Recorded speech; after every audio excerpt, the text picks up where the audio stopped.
Episode 1. I don't want to be here.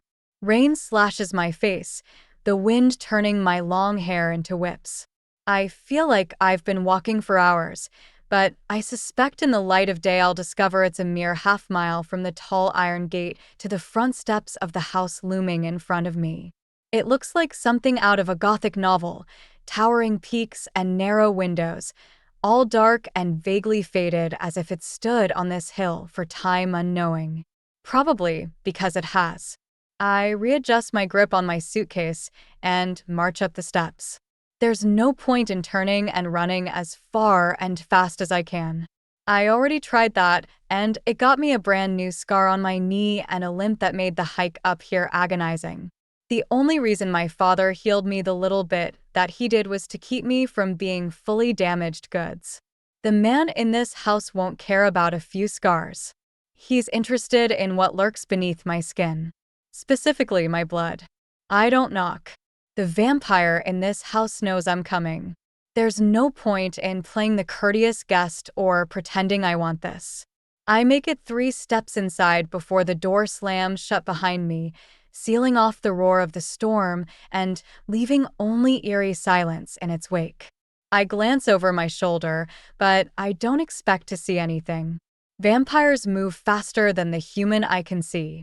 And while I'm only 50% human, I'm tainted by that lineage enough to not be able to see more than a blur of movement. Another way I'm seen as damaged goods. At least if I had full vampire reflexes and strength, it might make up for my lack of magic. As it is, I'm barely better than a human. Barely better than prey.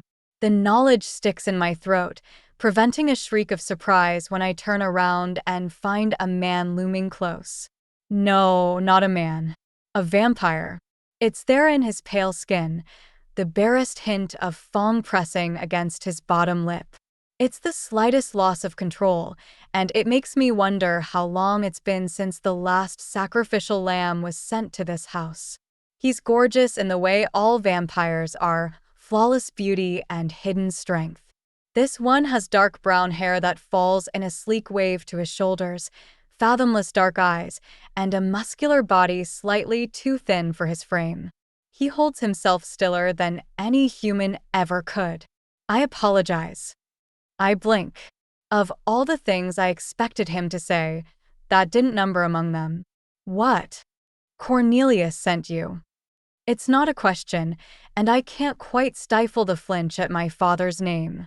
At the reminder of who I can blame for my current circumstances. Yes. You know why. Now his stillness makes sense. He's barely preventing himself from attacking me. My heartbeat kicks up, and I can see well enough in the dark to note how his nose flares as he inhales my scent. I'm running out of time. I want to stay silent, but there's no point. Despite my best efforts, my voice wobbles a little with nerves. He gave me to you. Yes. It's hardly more than a sigh. We'll discuss this after. After, this time I can't stop the shriek of surprise. One blink he's a few feet away, and the next he hits me with the force of a runaway truck. He still manages to control our fall so I don't bash my head on the marble floor, but I don't have a chance to appreciate the consideration. Not when he surges forward and bites my neck. Fuck. My curse turns into a breathy moan. I knew to expect this, but being lectured on the pleasure of a bloodline vampire's bite does nothing to translate how good it feels. It's as if every pull of his mouth is connected directly to my clit, pulsing through my body and turning my resistance liquid. I don't want this, but my body doesn't care. I arch against him, reaching up to pull him closer to me. One of his hands is in my hair, using the leverage to keep my neck bared to him, and the other snakes around to press against the small of my back, urging me closer to him. As if I wasn't already straining against him. I have the distant, horrified thought that I'm going to come if he doesn't stop. Wait. I'm sorry. I feel more than hear his murmur. His tongue strokes my neck, and then he moves to the other side. I can't stop. But he bites me again, and I whimper. Fuck, that feels good. My dress is tangled up around my hips, and I wrap my legs around his waist, arching closer. I can feel my blood warming his cool body, and evidence of his bite is already hardening against me. He rolls his hips and growls against my skin, but he doesn't move his hands from their spots. He doesn't touch me like I'm suddenly desperate for him to do. More, I moan. He gives a hard pull to my neck, and I slide my hands down his back to his ass, holding him close as I roll my hips, grinding myself on his hard cock like a wanton thing. It doesn't matter, I'll regret this later. I'll hate both him and me for this loss of control. I need to come more than I need my pride. It will still be there on the other side of this. I work myself against him, and I have half a thought to reach for the front of his pants, but it would mean stopping this delicious friction, and I'm not willing to do that. Another time. It's what I'm here for, whether I chose this role or not. I realize he stopped sucking my blood, but the endorphins have nowhere near worn off. I should stop. I know I should stop, but the subtle pressure of his fingertips against the small of my back urge me on. Pleasure wins through me, tighter and tighter, and for one breathless moment, I think I won't get there, that I'll be poised on the brink for an eternity. My orgasm hits me even harder than the vampire did earlier, and I come more intensely than I ever have before, crying and panting as I hump him like I really do want this. The last wave crests, and I slump back to the cold marble floor, my head feeling fuzzy and too light. You took too much, I murmur, my words coming as slowly as taffy. His tongue strokes my neck, and he gives another of those growls I don't want to enjoy. You don't taste like a human. It's strange to be having this conversation on the floor while he's pressing between my thighs, but I can't seem to find the energy to shove him off. I'm not. I lick my suddenly dry lips. I'm half bloodsucker. Ah. He inhales and slowly, oh so slowly, he releases me and sits up. There's a new flush in his pale cheeks, and his eyes are blazing with power.